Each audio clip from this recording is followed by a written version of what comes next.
कहते हैं सतगुरु आए।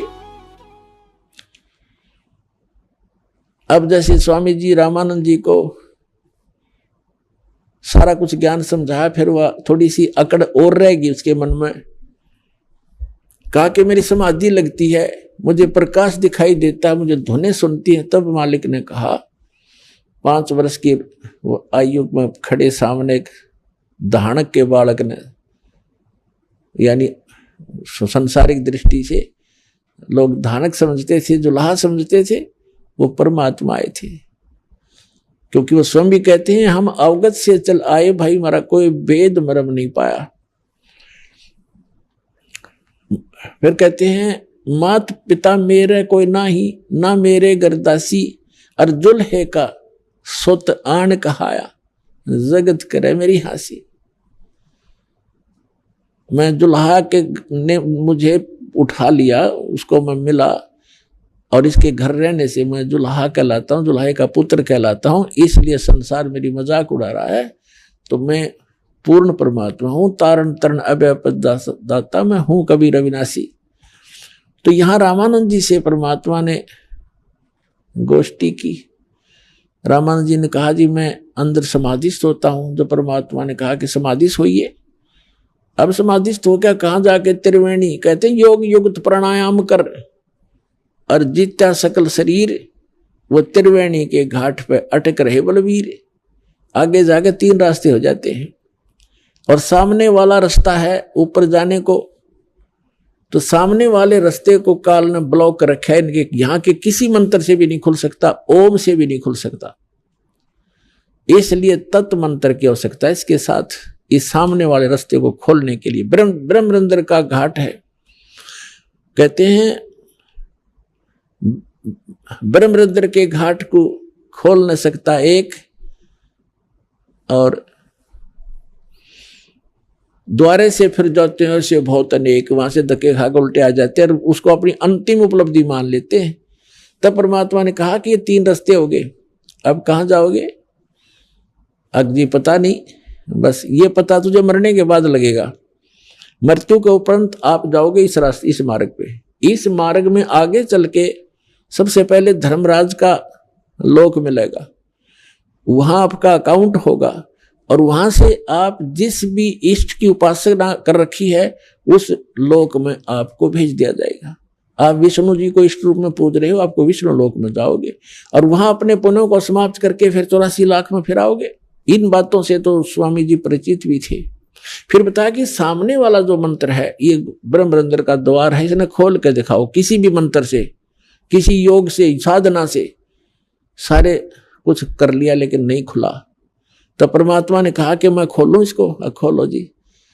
तो परमात्मा ने कहा कि मैं सतनाम का जाप करूंगा श्वास से, और ये तुम्हारा ये गेट खुलेगा ब्रह्मरंध्र वाला।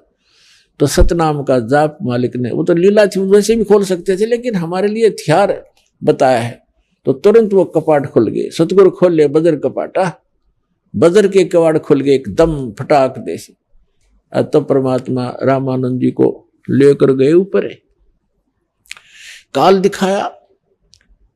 इस ब्रह्मांड के अंदर उसकी सची 3 स्थान दिखाए, जहां रजोगुण प्रधान अक्षेत्र, जहां तमोगुण प्रधान अक्षेत्र, जहां सतोगुण प्रधान अक्षेत्र है, जहां पर ये 3 पुत्रों को उत्पन्न करता है।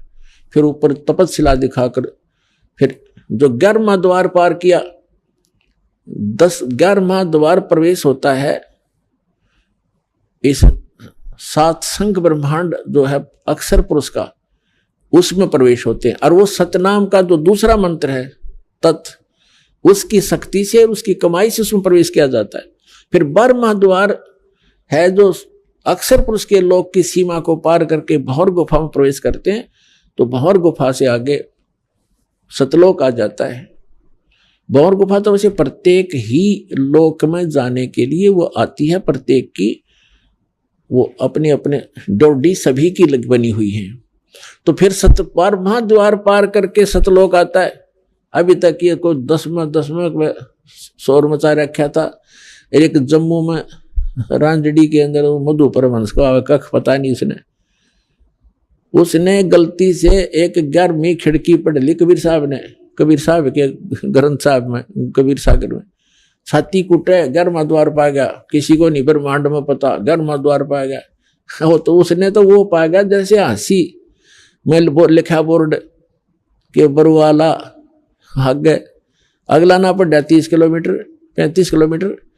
तो वही बात है कि कबीर साहब की वाणी में बर्मा द्वार बताया है, द्वादश दर मद बस मोरा बालुम ताहवा ध्यान लगाओ हो। गरीबदास जी ने कहा है कि असंग जन्म तन मरत्या होगे, जीवित क्यों नाम रह रे, और द्वादश दर मद महल मठ बोरे बहुर ना दे रह रे।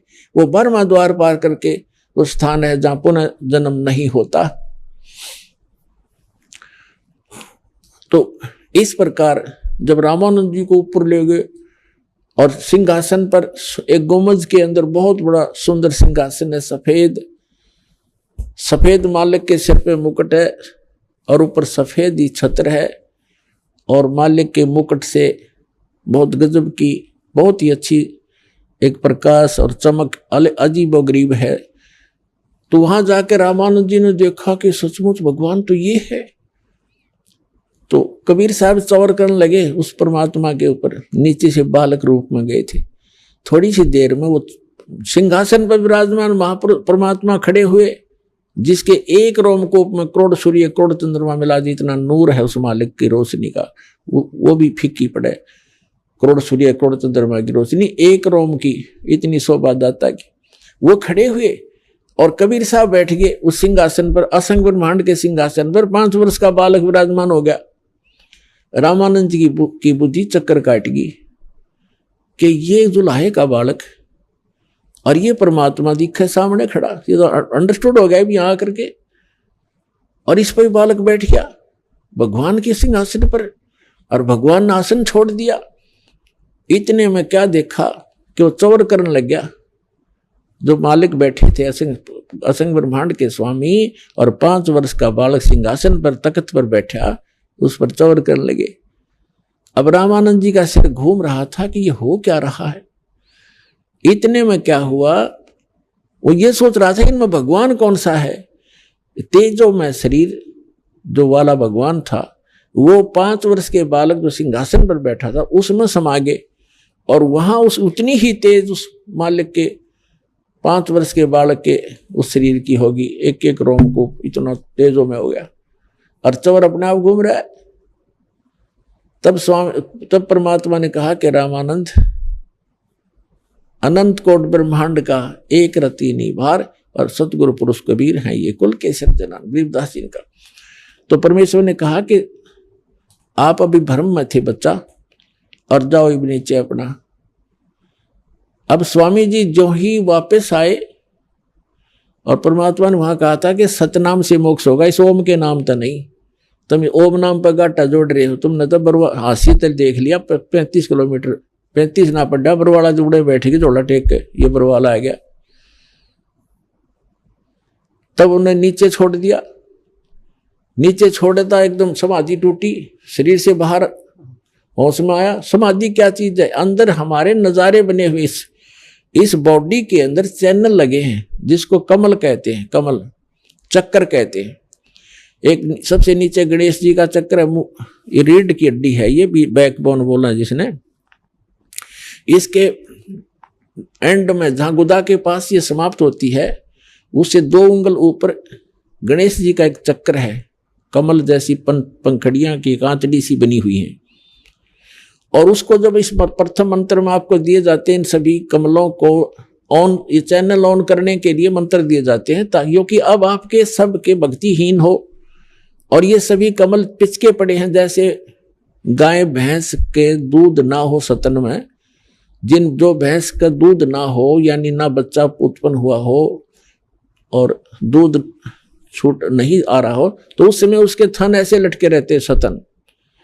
और जब वो नए सिरे से बच्चा पैदा करती है, फिर वो भर जाते हैं ऐसे, बिल्कुल जब दूध आता है फूल जाते हैं।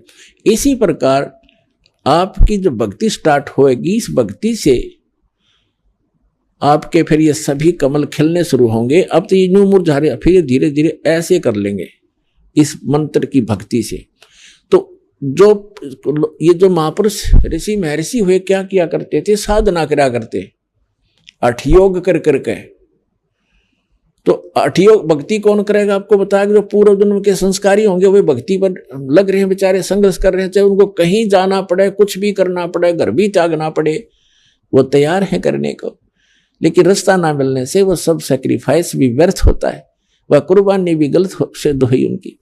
तो उन्होंने ये करती रहते, तो गलती से उनकी समाधि लग गई, किसी भी कमल में पहुंच गई। मूल कमल में गणेश जी, उससे 2 उंगल ऊपर है सावित्री और ब्रह्मा जी का जो स्वाद चक्र है। फिर नाभि जो सुंडी है, नाभि इसके पीछे रीढ़ की हड्डी पर नाभि कमल है। यह दोनों सतनों के बीच में यहाँ हृदय कमल है। तो नाभि कमल में विष्णु और लक्ष्मी जी का चैनल है, जो उसके लोक में जो कार्य हो रहे हैं इस बॉडी के अंदर सबको सब देख सकते हैं, जिनके ये चैनल ऑन हो गए, वर्किंग में आ गए। अभी तो सब ये कंडम हुए पड़े हैं, कनेक्शन है नहीं आपके पास, ही चल लेंगे क्यों करे। तो अब फिर कंठ कमल है, ये कंठ कमल इसके यहाँ नहीं, यहाँ पर जाए थोड़ी सी बैंड होती है, तो यहाँ पर इस दुर्गा जी का अष्टंगी का माया का लोक वो कमल है। और फिर आगे त्रिकुटी यहाँ वैसे बताई जाती, यहाँ नहीं होती, यहीं बैक साइड में एक सीधा ऊपर से आ रहा है। फिर यहाँ सहस्रार कमल है, यहाँ पर जहां हिंदू चोटी रखा करते वो सहस्रार कमल की पहचान थी। तो कहने का भाव यह है कि ये चैनल लगे और गलती से वो ऋषि किसी चैनल में प्रवेश कर गया पिछले, और उसमें क्या नजारे हैं, जैसे कि अप्सराएं नाच रही हैं, कहीं पर झरने बह रहे हैं, कहीं पर कोई झांकी निकल रही है किसी उस देव की, कहीं कुछ हो रहा। तो वो समाधि तभी टका है ये मन, इसने यहां से कोई अलग वस्तु अच्छी दिख जाए वो वहां कुछ देर टिक जाता है। तो हम सोचा करते समाधि ला रहे हैं ये, और ये डोहे थे डले, डिम्ब करें डूंगर चढ़ाएं ये अंतर झिनी जोल, और जग जाने भक्ति करे ये बोवे सोल बबूल। तो समाधि जैसे आप 3 घंटे उसमें जाते हो, फिल्म में जाया करते थे, अब तो नहीं जाना है और ना हम जाते हैं। तो 3 घंटे का पता नहीं चला था कि उसमें एक बकवास देखने मिल रही थी। तो मन तो वहीं टकेगा जहां इसने बकवास पाओगी। आप कहीं बस स्टैंड पर खड़े हो, बस की इंतजार में, कभी बैठेगा और फिर उठ कर देखेगा कोई आई बस, यानी 2 मिनट नहीं टकने दे आदमी ने। और वो हजारों वर्ष बैठ के किस लिए के अंदर वो बकवास देखा करते। तो ऐसे ही रामानंद जी समाधिस्थ होकर बकवास देखा करता। जब वो नीचे आया और सामने वो परमात्मा फिर 5 वर्ष की आयु का सामने बैठा पाया, हाथ जोड़कर और चरणों में गिर के कहते हैं, तब क्या कहा कि बोलत रामानंद जी सुनो कबीर करतार, नहीं तो धाने कर जुलाहा छोटी नीच मेरे से दूर हो जा। दूर खड़ा कर रखा था पर्दा ला के।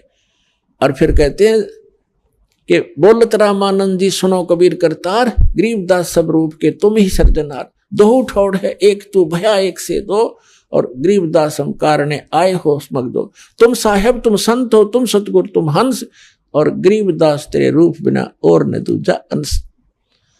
अब दास आपको ये सब समझाना चाहता था कि सतगुरु आए दया करी, ऐसे दीन दयाल और बंदी छोड़ वृत्तास का जठक नहीं प्रतिपाल।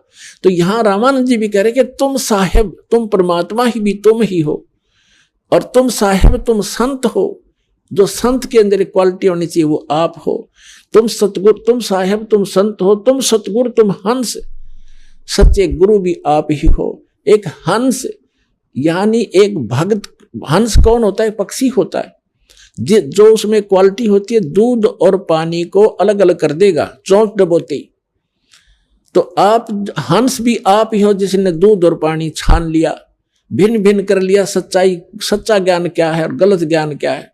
दूसरा हंस की क्वालिटी होती है वो बुगले जैसा होता है, और वो किस एक ही सरोवर पर दोनों होते हैं। बुगले की पहचान है वो मच्छी मेंढक कुछ भी मिल जाए वही खा जाएगा, लेकिन हंस अड़ंगा नहीं खाता, मोती ही खाता है।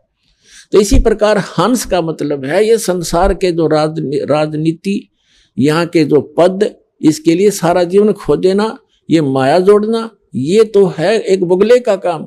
और हंस का काम है इनसे हटकर राम नाम के मोती खावे। तो वो हंस कहलाता है। तो यहाँ बताया है कि तुम साहेब तुम संत हो, साहेब माने भगवान, और तुम सतगुरु तुम हंस, सतगुरु भी आप ही हो क्योंकि सच्चा ज्ञान आपके पास है। तुम्हें माता चाहे पिता, तो वो गुण है और ये भी गुण आपके अंदर ही है। और गरीबदास तेरे आप बिना परमात्मा और सुन रहे थे जगत गुरु तत्वदर्शी संत रामपाल जी महाराज जी के मंगल प्रवचन। अधिक जानकारी के लिए विजिट कीजिए हमारी वेबसाइट www.jagatgururampalji.org। संत रामपाल जी महाराज जी के शुभ आशीर्वाद से पूरे विश्व भर में 500 से भी ज्यादा नाम दीक्षा केंद्र हैं, जिन पर संत रामपाल जी महाराज जी द्वारा ऑनलाइन निशुल्क नाम दीक्षा दी जा रही है। अपने नजदीकी नाम दीक्षा केंद्र का पता करने के लिए संपर्क करें 8222880541।